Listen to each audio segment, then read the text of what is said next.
Welcome to our continuing discussion of ACCA paper F9. Today we're going to get more operational. We'll be talking about working capital management. The elements that go into working capital, as one will appreciate, concern current assets and current liabilities. Working capital, its simple definition would be the difference between current assets and current liabilities. And of course, when we look at these items from an operational point of view, we're primarily concerned with the amount and movements in cash, inventory, and receivables. These make up our current assets on one side, and on the other side we have current liabilities in the form typically of payables to suppliers. Now, of course, we can extract these values from the balance sheet, and that is really the starting point of our examination. But the balance sheet is a rather static sort of snapshot of the business at one point in time. What's interesting for us is to look at the interaction of and the relationship between these current assets and current liabilities in something that we call the cash operating cycle or cash conversion cycle. And the best way to think about this is to imagine that when a company buys raw materials, it has a certain terms from its supplier by which date it must make a payment to the supplier, and therefore we can see this as being basically cash outflow to settle the payment to the supplier. But of course, in the meantime, the moment that raw materials are received, we hope, or we would expect, that those raw materials are being converted into finished goods as quickly as possible. And in fact, we could say that those conversion into those finished goods would go into an inventory prior to being sold and entering into our income statement as a cost of sale of goods. And of course, booking the sale means that we would end up with a profit, hopefully, on the sale. The key thing is that we must ultimately receive the cash. So this would be a cash inflow if and when we convert a receivable into cash. Now, we can see from this circular flow here, this is sort of like you could think of this as being sort of like a clock, where the time is ticking as we go around here. And the critical thing is the time difference between when we have to pay suppliers and when we actually collect on our sales, whether it's a cash sale or if it's a sale on credit, then of course it's converting the receivable into cash. We want to minimize the length of time from here to here, because this is when the company has to finance its payments to a supplier prior to receiving a cash inflow. So we can now immediately link this to the efficiency of the operations of the company. If the company buys too many goods and has a lot of it sitting in raw materials inventory, for example, and when the payment to the supplier is made, if the raw materials are still sitting in the inventory, then we are tying up capital unnecessarily. If we're very slow to convert the materials into finished goods, then we have inefficiencies in the process, which also cost us money. If we sell finally the goods, but we don't collect on them, we don't collect the cash as quickly as we could, we are also incurring a further cost. That's why it's important for a company to be able to minimize the length of time between the cash outflow and the cash inflow. Achieving such efficiency is to minimize the cash conversion cycle. Another way to look at this is to examine the efficiency of our operations through various ratios. Now, let's just start with liquidity ratios. These are very common. Everybody pretty much knows the current ratio would be current assets over current liabilities. Perhaps less known is the quick ratio. That's where we take our current assets and we subtract the inventories and we compare what's left over with the level of our current liabilities. The thinking behind this is that inventories are 2 steps away from cash, meaning that for us to convert inventories into cash, if we sell on credit terms, is to convert the inventory first into a receivable, and then the receivable is converted into cash. So a quick ratio indicates what current assets do we have which are 1 step away from being converted into cash, immediately available as liquidity. It's just a more conservative way of estimating what our liquidity position is. Now, the turnover ratios, this ties in nicely with the cash conversion cycle mentioned earlier, because we can see here these ratios. If we take our trade debtors, for example, this would be our receivables in relation to our sales, and multiplied by 365, which represents the number of days in a year. Then we have the days, in days terms, the collection of receivables, how often our receivables are turning over, how many days it takes for us to collect our receivables. That's an important measure. If we combine this with our inventory turnover, the amount of inventory that we keep on average, divided by the cost of goods sold, and we also multiply by 365, so we're talking about this ratio, inventory to COGS, as a ratio of the number of days in the year.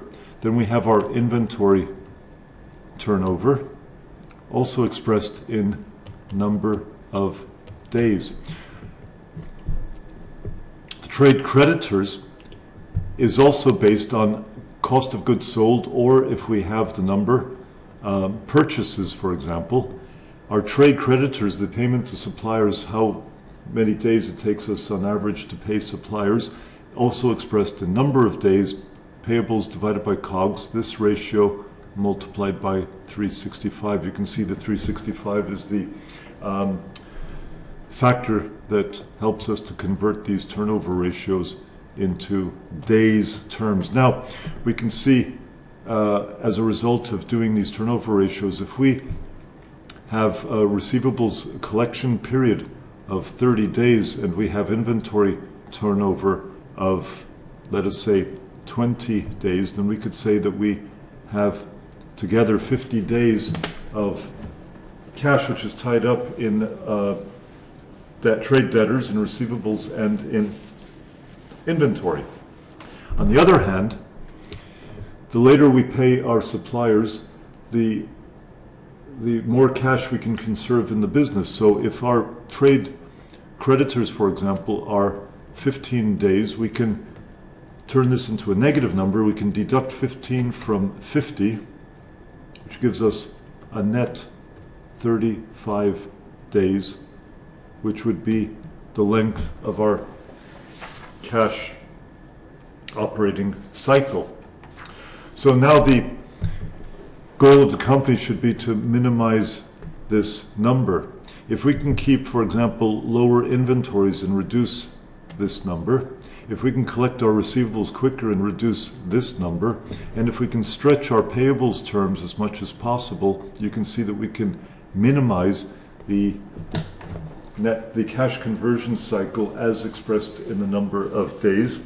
And this, of course, will have a beneficial effect on the overall profitability of our business, because we can therefore avoid going into unnecessary overdrafts from time to time as we make payments to suppliers and receive payments from customers. Okay, so this is the turnover ratios help us to manage our working capital in a way which achieves efficiency. Now, the economic order quantity is examining the inventory story, and it's a formula which is used to determine what the optimal size of an order should be when we buy or place an order for inventory. So there's also an efficiency measure here. The EOQ is based on order quantity. This is what we're looking for. We're looking for the optimal size of each order that has to be placed. And it's going to be a function of how much product we need on an annual basis. That's D. The purchase cost for 1 unit, P. And crucially, these two aspects connected to the purchasing and the holding of inventory, assuming that there is a fixed cost per order that's placed, represented by C, and that there is a cost of holding 1 unit for 1 year, represented by H, then we can convert this into algebraic functions in which the total cost to the company is the total purchase cost, the number of units demanded annually times the price, added to which we add the ordering cost and the holding cost, represented by these terms. One can see here that the ordering cost will be the cost per order, that's a fixed cost, the C, times the number of orders we place during a year, which will be D over Q. D is the total demand, and Q is the size of each order. That's the one we don't know yet, but we know algebraically that D over Q is going to give us the number of orders we place, and multiplying that with the dollar cost per order, C, gives us the total ordering cost. Now the holding cost, the H, is the dollar cost of holding 1 unit for 1 year. We need to multiply that with the number of units that we hold on average through the year.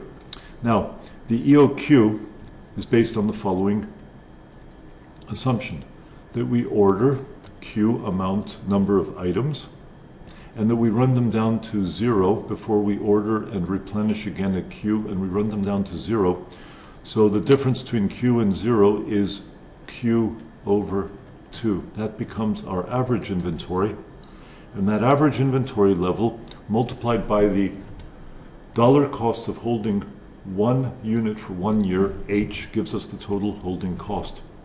Putting this all together, if we solve for Q, and the link here, I leave this to the students to explore this link to make sure that the connection is understood. The optimal order, Q, is going to be at a level where the ordering costs are equal to the holding costs. That's shown here.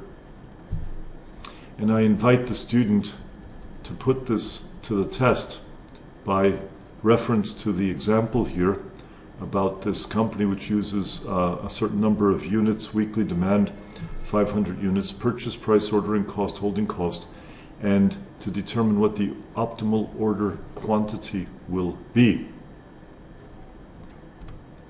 In this case, if we apply the economic order quantity formula, we have to substitute for the formula here 2 times C. C is the cost of making an order, that's $40, times the D, which is the annual demand for this product. The weekly demand is 500 units. There are 50 weeks in a year, so 500 times 50 is 25,000. So we have a very big number in the numerator. Downstairs we have the cost of holding the inventory for 1 unit for 1 year. If we buy 1 unit at $15, the cost of holding it is 7% of the purchase price. So that's 7% times 15, which is a very small number. It's $1.05, which means that the square root of this whole thing reduces to 2 million divided by 1.05, and the final answer is 1,380 units. That will be the equal to Q. That's our Q, the number of units that will be placed each time an order is made. We can even see further that this means that there will be out of 25,000 units needed per year, if each order is 1,380 in size, that means about 18 orders are placed during the year. So practice the calculations, but also link back the meanings of these numbers with the idea of the formula which stands behind this concept of economic order quantity. Thank you.